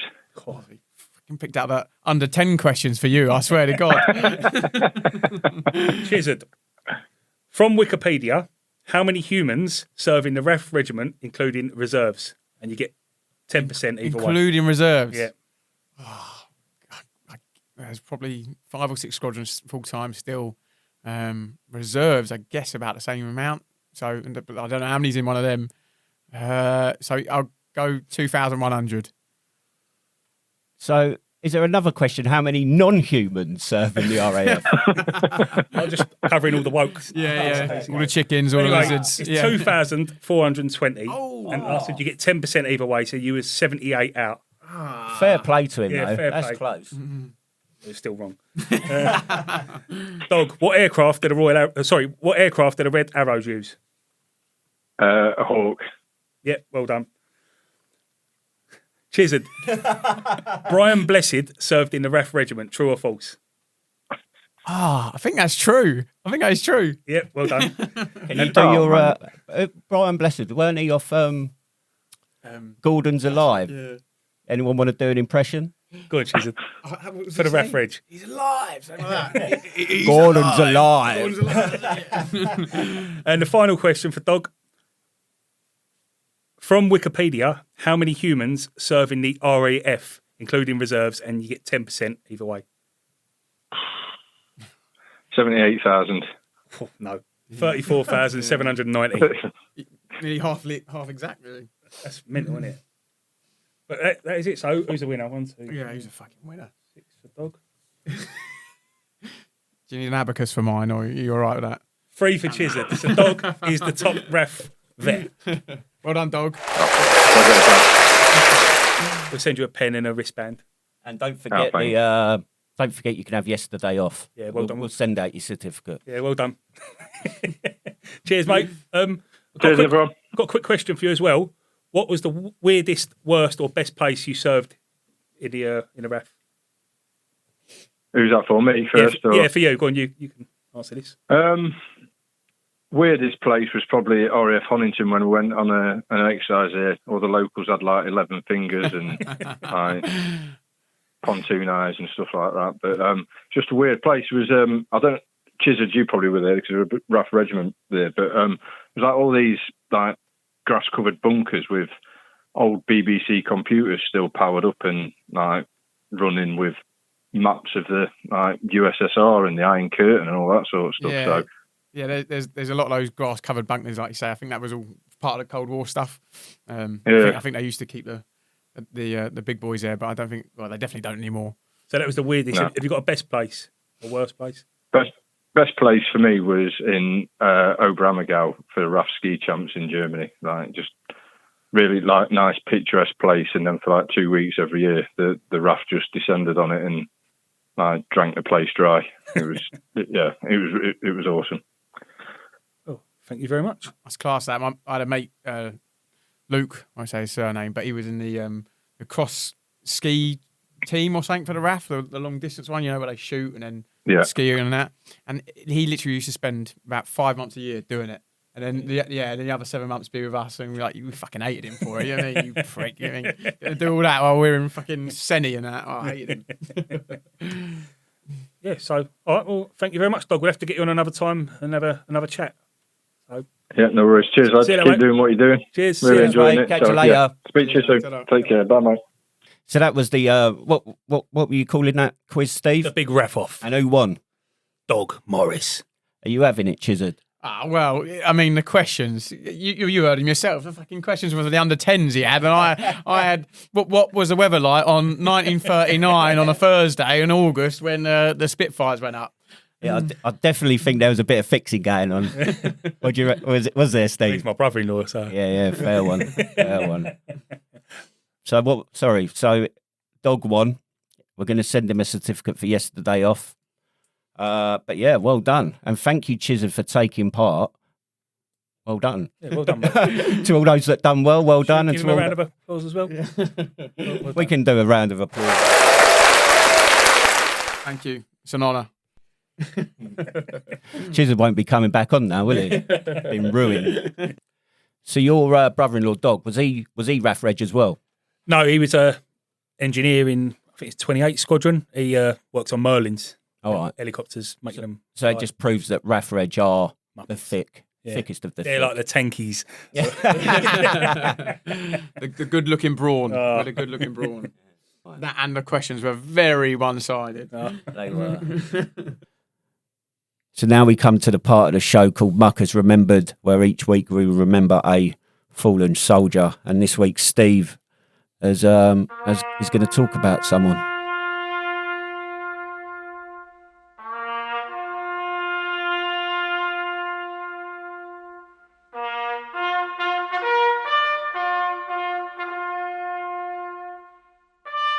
When a tanky dies, we say they've gone to the green fields. 98-year-old Reg Fox has gone to the green fields. He was a Lance Corporal in the 5th Royal Tank Regiment. He joined the army during the Second World War and served in the Korean War. I asked him how long he was away when he was in the Korean War, and he told me he was away for 3 years without seeing his family. I didn't ask Reg any other questions because I didn't want to bring up any horrible memories, but I wish I did now. I'll see you in the bar in the green fields, Reg. Fear naught, mate.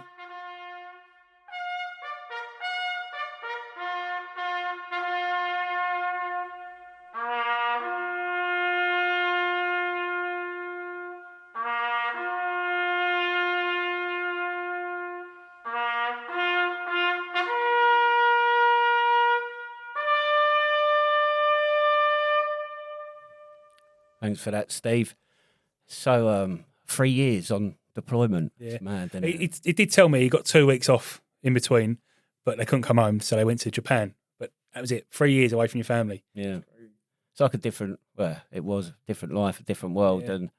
And I think it's very important to remember these fallen muckers from years gone by. Yeah, like I say, I was too worried about bringing up memories that I didn't ask him the questions. But talking to other people, they've all said, "Well, we need to ask these questions," and we do. And I'm a bit of a hypocrite because I'm always telling people to ask the questions, and I didn't myself.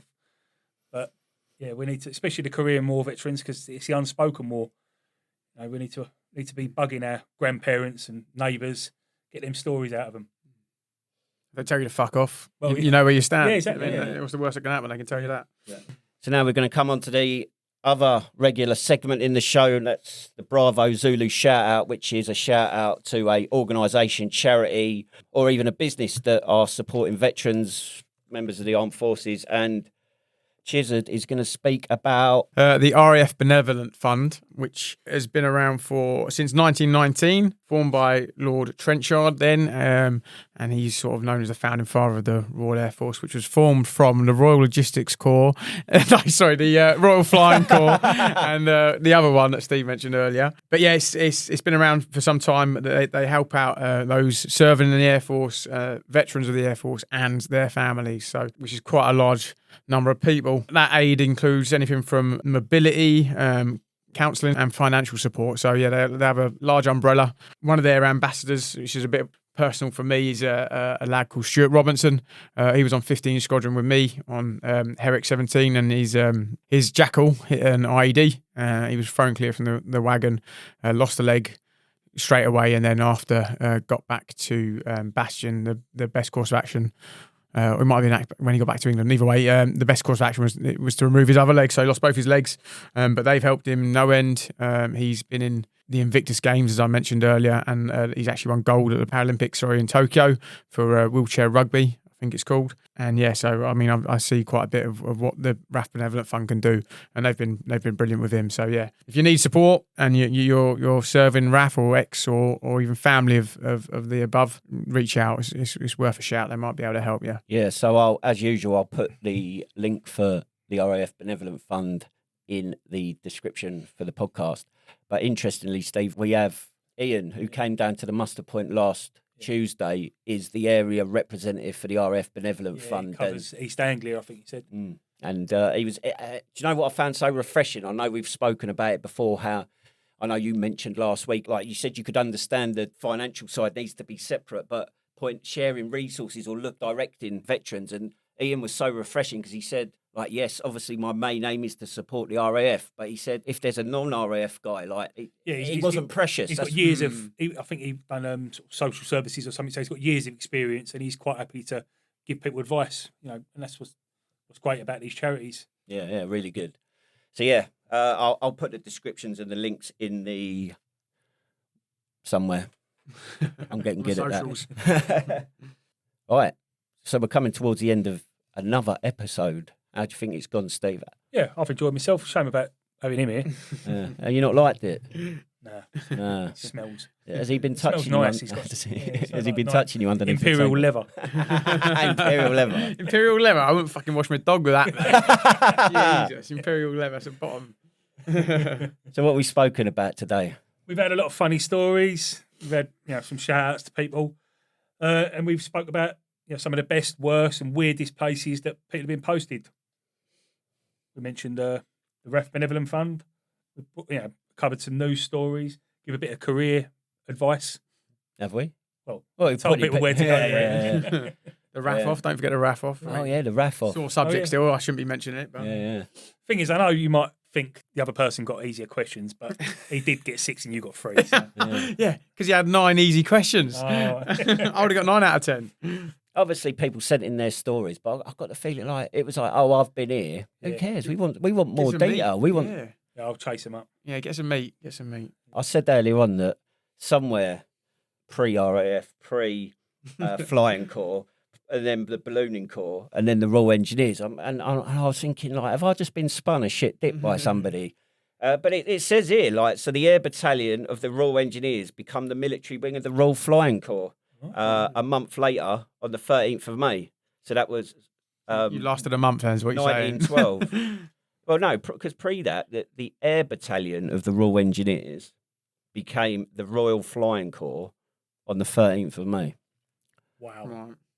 So, as it's on the internet, it must be true. Gospel. The World Wide Web. I had to get that in there. Yeah, keep sending in your I don't know, any questions, anything. Yeah. We just want anything, don't we? Yeah, please talk to us. Please do. Apart from your mate Rab, like Yeah. no more bloody dick pics. Like, we don't want that. What we got coming up? I'll just interject here, sorry, before we move on. Okay, all right. Tally-ho, chaps. Yeah, no, thanks for having me, guys, today, rather. And yeah, just want to say well done for sorting this out. You both, because you're not getting any recognition online or anything. Well, you might be getting online, but I've not heard it. So, yeah, no, very well done for sorting this out in Stevenage. Hats off to you both. I think you both had to take time out of your schedules either way. I think you're doing a cracking job. I think I'm not the only one who thinks that. So very well done. And obviously this podcast as well, which has been I don't know, average at best, I suppose, but you can only get fucking better, eh? Exactly. No, very well done. You guys aren't hearing that online. So yeah, no, fucking top job. Thank you. Thanks a lot, mate. Chocks away. Chocks away. Well, I think it's been good having him here, to be honest with you. It's like, it's refreshing. We need to get him a proper microphone, to be fair, but yeah, so tomorrow We should get him like the old football commentators one. You know the one. What, with the old sheepskin jacket? You can't see this, but they got me here like Britney Spears at the moment. They've given me some dodgy one off the shelf. Like, Don't even work. Hit me, baby, one more time. Yeah, we could send him out on missions. Yeah. Like QRF, our QRF team. Oh, I like that. But yeah, let us know if you want Chizza back. I mean, he's coming back anyway, but we want to know what you think. Next week's episode is, well, it's entitled Meet Steve Black. So we're gonna find out a bit more about Steve. So if you are a member of his family or you serve with Steve, message me on the Muster Point WhatsApp phone, the bat phone, Whiskey One, and yeah, we need to meet him. He's a good guy. He's doing good shit. And he's got a lovely smile. All right, that's us wrapped up for another episode. But before we all disappear like Squaddy dodging extra duties, we want to hear from you. Because the Muster Point isn't just about our stories, it's about all of us, veterans and civvies alike, sharing experiences, having a laugh, and keeping the community strong. And your mission this week, tell us about the most memorable place the military sent you. Was it paradise, a total dump, or just somewhere that left a lasting scar, physical or emotional? We want the good, the bad, and the absolute horror stories. You can now reach us directly. Drop us a message or a voice note on 07506 258 794 or hit us up on Facebook, X and TikTok at The Muster Point, or find us on YouTube at The Muster Point Veterans. Got a wild story? We might just feature it on the next episode. And a big shout out to the veteran organisations out there, helping lads and lassies transition to civvy life. If you're part of something making a difference, let us know. We'd love to highlight the work you're doing. Make sure you're subscribed to The Muster Point on your favourite podcast platform. Leave us a review and share this episode with your mates. It's like passing down squaddy wisdom, but without the forced 5 a.m. runs. Next week's episode's all about me. That's right, meet Steve Black, a dive into my military journey, my best and worst moments, and probably a few stories Stu's been saving just to stitch me up. Exactly, so don't miss it. And with that, parade, fall out! You heard him. See you next week.